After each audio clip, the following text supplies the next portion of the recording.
Okay, let's see when you break the woods. Let me see. The Bennetts at first glance seem like any other Myrtle Beach family. I turned to a junior yellow belt. You have Ty, the 9-year-old karate whiz. Older sister Claudia, 5-year-old Nia, a quiet and expressive little girl. Mother Miriam, and equally quiet father Randall. 2, 3, go! They spend their nights playing games as a family. And looking through the hundreds of home videos and pictures Miriam takes to document the family's life. At least I can see now. But for months, Miriam didn't look at these mementos. It was just too difficult. Go, Jada. Go, Jada.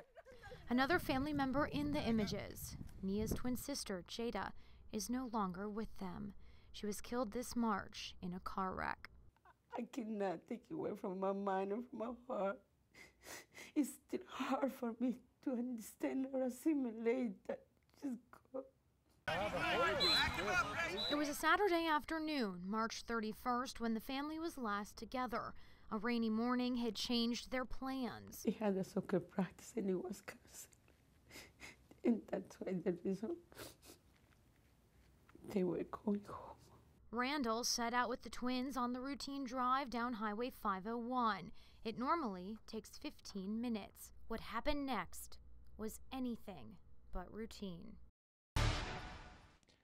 At least one person is dead from a multi-vehicle accident today in Horry County. A tractor-trailer slammed into the Bennett's SUV, pushing them into the minivan in front of them. With such force, they traveled almost a mile before hitting a ravine.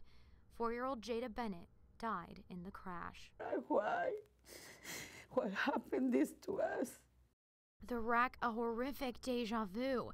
Miriam Bennett also lost a son from her first marriage in a car crash. I have 5 kids.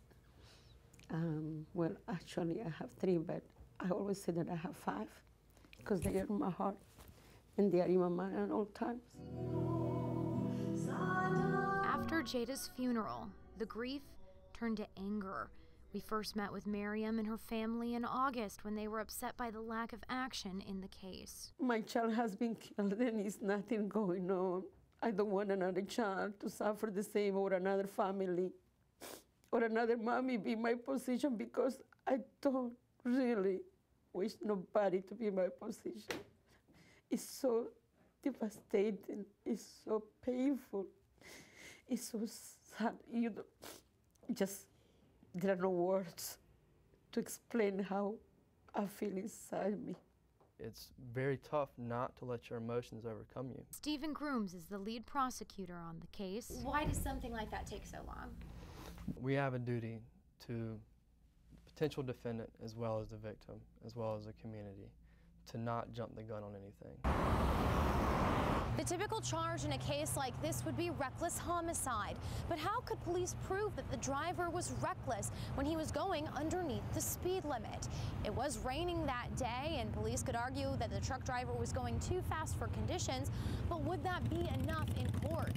Then, another development in the case. It had to do with the driver's cell phone. There's 1, 2. Just an interview of a driver, Vicente Varola Rodriguez. The following is from the Highway Patrol's Multidisciplinary Action Investigation Team, or MATE report. How about cell phone? Nah, no, I talking to my wife before I start because she doing my taxes. She called me about my return and everything. Yeah, and that's it. Well, if you called your wife this morning, why is it not on your phone? No, I delete because my wife called me. Yeah, I called my best friend, girlfriend from Massachusetts to tell her what happened too. I don't want my wife. I'm going to divorce. I don't want her to see her. So you deleted your whole phone history.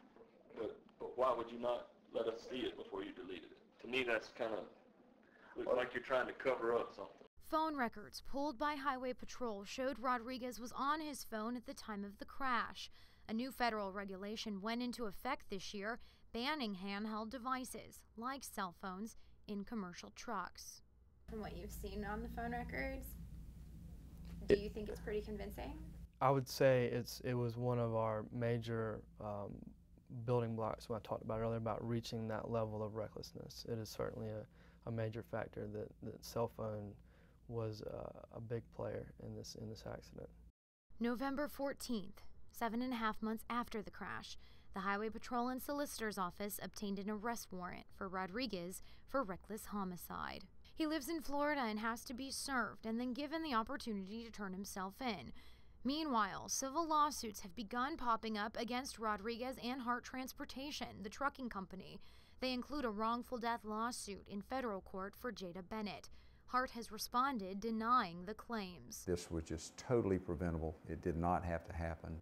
Another lawsuit seeking damages was filed in Horry County by state senator and lawyer Luke Rankin.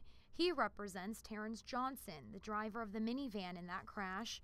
Rankin says the crash on 501 this spring is another piece of evidence in a different case he's fighting.